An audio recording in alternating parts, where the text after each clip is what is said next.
Манай сумд ер нь ийм айхтар гань шиг гай зовлоо ер нь ингэ тааралдаагүй. Миний 60 гэдэн насанд. Одоо энэ бол нэг том их ноцтой гай гань шиг таарч байна бидэнд.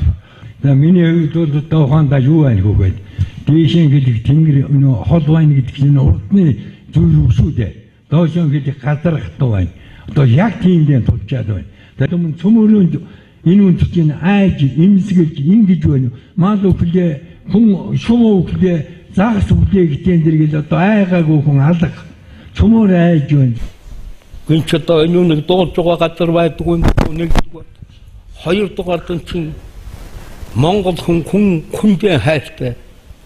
Монгол улс одоо бидэнд туслах арга хэмжээ авч туслах цаг нь болсон байж магадгүй юм аа гэж би дотроо бодож суудаг юм аа. Монгол улсын ерөнхийлөгч хэлсэн байгаа шүү дээ. Ард түмнөөс нь асуулгүйгээр уул уурхаа явуулахгүй гэдгийг бүр өөрөө хэлсэн шүү дээ. Тэгэхэд ард түмэн зөвшөөрөхгүйд энэ явуулдаг ямар их том толгойтой компани бэ? Бүгдээрээ очие, уулзъя. Тэгээд тэмцлэг тэнд гадар дээр нь очие дээ.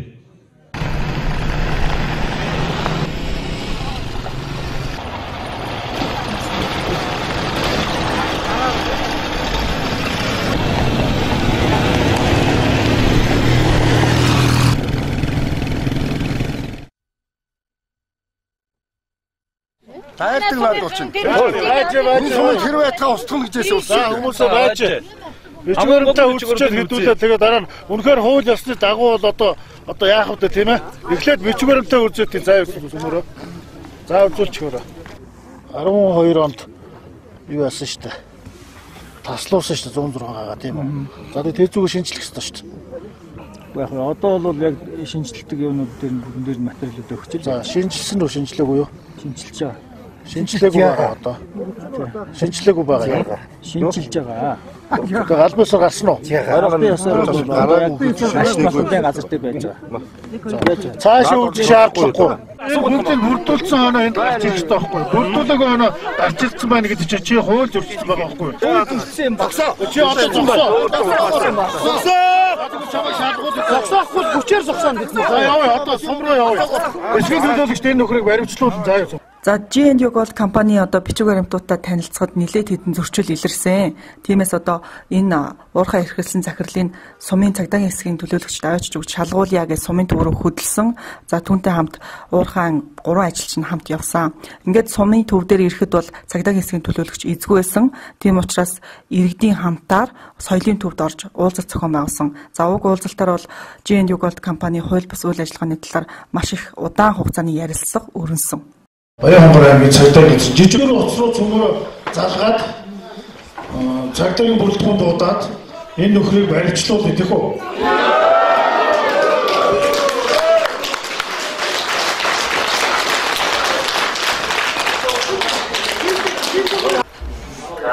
За манай байгууллага бас Монголын төрийн бус байгууллага хоёр хамтраад энэ уран боловсрол шум дээр ажиллаж байгаамаа. Манай аймгийн дайректор. За энэ G&U Gold гэдэг компани байна. Хууль бусаар ажиллаж одоо алт холбуулж байна, байгаль орчин сүйтгэж байна. За хүн мал зэрлэг амьтдыг хордуулж байна, өхүүлж байна. Ийм ноцтой зүйлс гараад байна энд. За таны хэлээ. Бээжин. Тэгээ одоо яалтаа дуудлага өгөхгүй бол одоо нутгийн иргэд болоод төрийн бус байгууллагын хоёр хүмүүс маш их бухимдж байна. Энийг одоо таслан зогсоох гэдэг юу гэдэг нэртэй газар байна. Өвөр гişүүд юу байна? Өвөр гişүүд. За миний утас гарч байгаа зү. За ирлээ.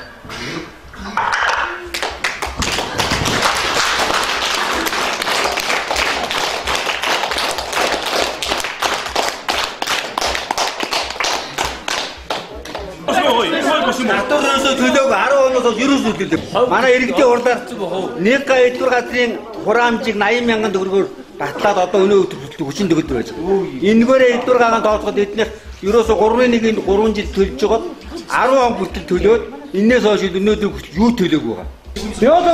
Биологийн нөхөн сэргээлтүүд юу ч хийдэг. Техникийн нөхөн сэргээлтэд дутуу байгаас юм байна. Тэрнийг нөхөн сэргээлт гэж яриад байгаа. Аймагтаа хөвөлдсөн эднэр угаасаа. Зүгээр хөвөлдсөн юм жоохгүй. Яалагын нөхөс иргэдийн бол яг бүтээгдэхүүн бүтсэн яалагын нөхөс иргэд байхгүй бид нар ямар ургамал болгож болохгүй гэдэг янз янзаар бизнес газрын өөрөө тэр одоо биднээс зөвхөн нөхөс иргэд хийцэн гэж бол би өөрөө хэлэх уусаа. Манай сумын газар нутгийг дээгүүр шонгийн ухад сумын газар зохион байгуулалтын төлөвлөгөөнд тусгуулж байж тэгээ батлуулж энэ газар дээр хийх ажлыг хийх хэрэгтэй байсан. Энэ дээр өөрөө яагаад хугацаа гэдэг юм та. Ирчим хүчний газраас бид нэр асуугаад болохгүй гэсэн болно. Ирчим хүчний дээгүүр газрын шонгийн ухад ирчим хүчний газар төсөлтэй гаргаад тэгээд болно гэж тэгээд ажиллаа. Энэ уулзалт дуусны дараа G&U Gold компани 4 одоо хүн бол маш тайван байдалтайгаар ингээд гараад явсан. G&U Gold компани болон сумын иргэд иргэний нийгмийн төлөөлөлд хамтарсан энэ уулзалт дуусаад удаачгүй байж итэл Баянгор аймгийн 5 сум хариуцсан хэсгийн дарга Элбэг сайхан ирж одоо бид нартэй уулзгаар ирсэн. Ерөөсөө интернетээр ингээд гарчлаа. Одоо яаралтай явж болохгүй хүмүүс барьцаалцсан байна гэсэн юм дашуу мэдээ болон тийм ээ. Ийм дээр л одоо цагдаагийн байгууллагч бас үйлсэн төлөө уулзаж учирч бас хууль эрхтний хонд аваа одоо ямар асуудал байдیں۔ Ямар юм дээр одоо ингээд яагаад хүн барьцаалаа гэдгийг тодруулах тийм ээ. Хууль эрхтний дагуу ажил үргэлж гүйцэтгэх гэж ингэж бид нэр ярьж байгаа. За тэгээд өнөөдөр бол бас ингээд ихэд бол яг барьцаалсан үйл ажиллагаа бид нэгэн дээр алгаа. Энэ дашуу мэдээ гэдэг хууль эрхтний давамт бол одоо бид нар дээш нь олон жилд ярих ёстой.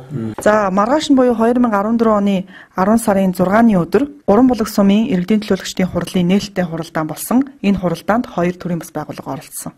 Санал бас мөн дээр хүсэлт төрсөн явж байгаа. Тэгэхээр манайх иргэдээ энэ уул уурхайтай тэмцээд энийг оруулахгүй байх бол ер нь сумд амьдарч байгаа бүх хүмүүсийн хүсэл сонирхол баг тийм ээ. Тэгээд энэтэй яаж тэмцэх вэ гэхээр ерөөсөө бид нэр тэмцдэг арга зөндөө байсан. Жагсан мэрэгчлийн байгууллагуудад хандсан ерөөсөө бүгд үр дүнгүй болсон. Тэгээд энэ дээрээс ерөнхийдөө одоо энэ хүмүүсийг байгаа дээр бид нар энэ хамгийн сүүлийн удаагийн тэмцэл. Энүүгээр л зогсоод чадна, чадахгүй бол тэгээд энэ чигээрээ дуусна. Тэгээд үндсэндээ юу хэлэх гээд байна гэхээр одоо удахгүй маргааш гэдэг байгаа тийм ээ. Аймагаас мэрэгчлийн баг мэрэгчлийн хэлтийн баг ирж бас бид нартэй юм асуудал шийдэх гэдэг юм байна л да. Тэгэхээр би төрийн бас байгууллагын хүмүүсээс юу хүсэх гээд байна гэхээр энэ хүмүүсийг эрдэл та нар манай сум дээр байж байгаа чи гэж хүсэх гээд.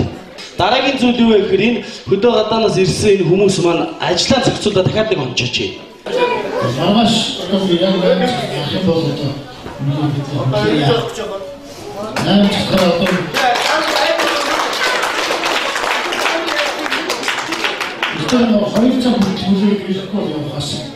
Гурван булаг сумын төвөөс 20 гаруй километрийн зайд Ихрийн зүүн салаа гэдэг газар байдаг.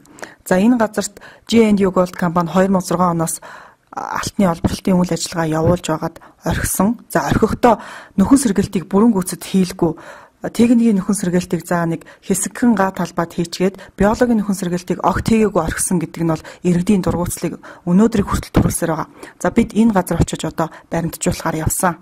Энэ алтны уурхай ажиллагаан болохоор урсчаал. Тэгээд ажиллаад эхлэнгүүд ингээд татчихдаг. Одоо тэгээд алтны уурхай ерөнхийдөө энэ угаах усгүй болгонгуудаа энэ том зүггүүлүүд ингээд том машинаар саруулаад авчдаг. Тэгээд одоо сургуулийн хүүхд одоо цэцэрлэгийн хүүхд ерөөсөө яах юу байхгүй ус байхгүй. Одоо эднэр л ингээд алтаа угааж ивэл болдог. Тийм л байгаа. Сумынхан хаанаас усаа авч байгаа вэ яг одоо? Сумынхан 12 км-ээс хар уснаас усаа авч байгаа. Энэ голоос уухгүй байгаа шүү дээ. Энэ голоо шин бохирдуулсан. Уухгүй байгаа. Энэ дээгүүрх нь хүн мал нь ууж байгаа. Тэр нь болоо өгөж үргэлдээд ягаад байгаа шүү дээ. За Ихрийн зүүн салаа руу явж явах замд бол шар усан голоос уурхайн 2 ажилчин ус авах гэж зогсож ирсэн. За энэ нь мөн л иргэдийн эсэргүүцлийг төрүүлсэн. За иргэд эндээс ус авахгүй гэдэг шаардлагыг хэлээд тэр 2 ажилчныг уурхаар нь буцаасан. Гэтэл тууд удалгүй араас нь уурхайн 3 машинтай 20 орчим залуус ирээд одоо баггүй хэмжээний маргаан үүсгэсэн. Энэ уурхайг ирэхээс өмнө манайх 500 гаруй малтай байсан. Одоо би бод ерөөсөө 10 бат болцсон. Яагаад гэсэн бэ? Энд одоо дислэгэний бацнаас үл нэг хэсэг өгөрмөл өгсөн. Тэгэл энэ гараармаар уунах энд зогоон татсан байсан тэр зогоон руу унаал тэгэж хүүж өргөцсээр байгаа л тэгэл энэ 10 бат малтай болчихсон. Тэр л ерөөсөө ямар энэ боломжгүй. Миний аварч энэ ерөөсөө нэг 300-400 м л орчирч ирж байгаа юм уурхаж. Тэгэхээр одоо ингээд уурхаа харагдаж байна те нөхөн сэргэлт одоо хийсэн ч юм уу ч юм орхицсан. Яг таны хаварж байгаа бол тэр харагдаж байгаа. Энэ одоо энэ машин очиж байна шүү дээ. Энэ манай аргалаан болгож байна. Энэ компани яг одоо нөхөн сэргэлт хийлгүйгээр өөр хөшөөт рүү орсон гэдэг нь үнэн үү? Үнэн. Одоо доотын компьютер чаар өгсөн. Энэ газар нь бол ухнартай байлдаг бүгдээр авчихсан. Яг энэ газар тэр чигтэй яа. Тэгэхээр нөхөн сэргэлт хийхгүй ингээд орчиход дараагийн талбай руу орох тийм хууль орчин байх юм уу? Зөвшөөрд юм уу? Байхгүй. 10 дугаар сарын 7-ны өдөр аймагаас томилогдсон ажлын баг одоо төлөвлөгөөнийхөө дагуу Баян-Онгор аймгийн 3 булаг сум дээрд ажиллагаар болсон ирсэн.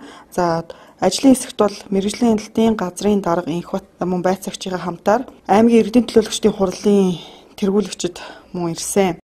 Баян-Онгор аймгийн мэргэжлийн хяналтын газрын дарга Инхбат бол урд нь энэ уурхаа дээр ирж ажиллаж албан шаардлага хөргүүлж байсан. 10 сарын 5-ны дотор зөрчлүүдэд арилга гэдэг ийм шаардлага хөргүүлээ явсан боловч одоо тэр зөрчлүүд нь арилгааг байсан. За мөн дээрэс нь улсын комисс хүлээж аваагүй байсан учраас уурхайн үйл ажиллагааг зогсооно гэдэг ийм шаардлагыг тавихад тус компанийн захирал Чин Төмөр гэдэг хүн бол одоо эсэргүүцэж эхэлсэн. За энэ бол лацдах шалтгаан биш юмаа гэдэг үндслээр бол төрийн албан хаагчдын үйл ажиллагаанд бол саад учруулж эхэлсэн.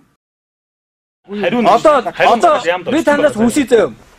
Би мэргэжлийн хяналтын газар уурхайн ам руу яг одоо хүсэлт өгөөд алтны холбоогоор дамжуулж өгөөд комиссийг дуудлаа. Тэр хүртэл энэ энэчнээс нэг ч ажилтд яахгүй холбоотой хөрж юу вэ? Тэрийг нь би хариуцсан заяа. Манай ажилтнууд нэг ч ажлын байраад асуудахгүй. Ийм хөөд ус дөөрийг бидний эзэн шүлэн зөвшөөрч чадахгүй заяа. Бичгүн бод бичээ за. Бидний нэг тоног дөөрж ластахгүй. Бүгдээрээ нийлээ. Бид нэр өөрснөө одоо бидний зүг зүгээр сууж чадахгүй. Өөрчлөн төлөвлөд ирээд татлаг мэргэжлийн хяналтын ерөнхий газар уул уурхай ямар бичгүүрэмтэй бүрдүүлээд зүгээр ажиллаж байгаа бичгээр гэдэг юу цаасаа юу? Яг үний хаас энэ үйл ажиллагаа явуулах ерхий чинь ашиг матмагын тушаал зөвшөөрөл авсны маргаашнаас өгч байгаа зөө. Монгол улсын хуулиас тавьсан ямар хүн юм?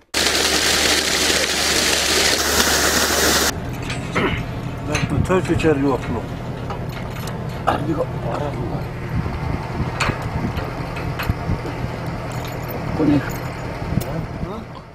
Дуулахгүй бас нөгөө байгаа ажилчдаа бидний хэсэг төрөхтэй нүдэн хатах тийм үйл ажиллагаа харагдлаа. Гэхдээ цагдаагийнхан байсан учраас бас нэг тийм юм төвшин одоо эрсдэлтэй төвшөнд нэг хүрсэнгүү тэгээд үйл ажиллагааг зогсоогоод л ирлээ гэх юм да.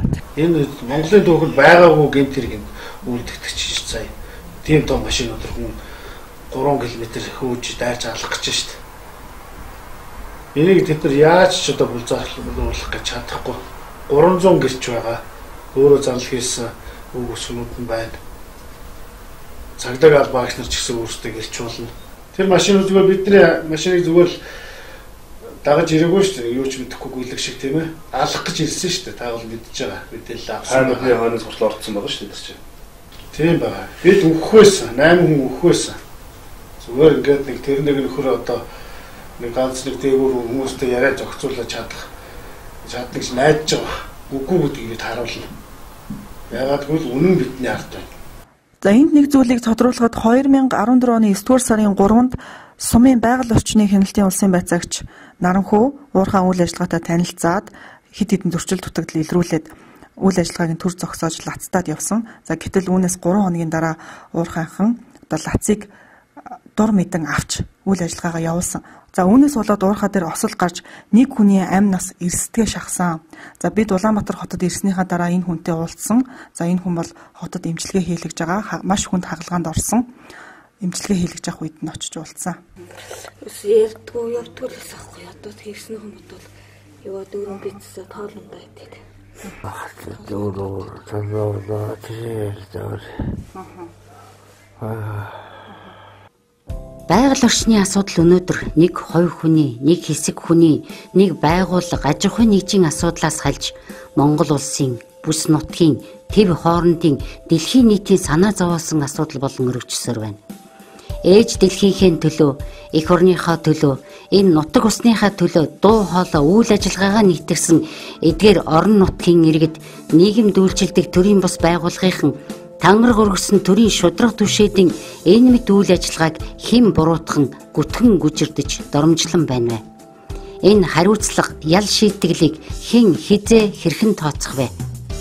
Хүнд буян хий гэвэл тархинд нь, байгальд буян хий гэвэл хөрсөнд нь гэдэг дээ.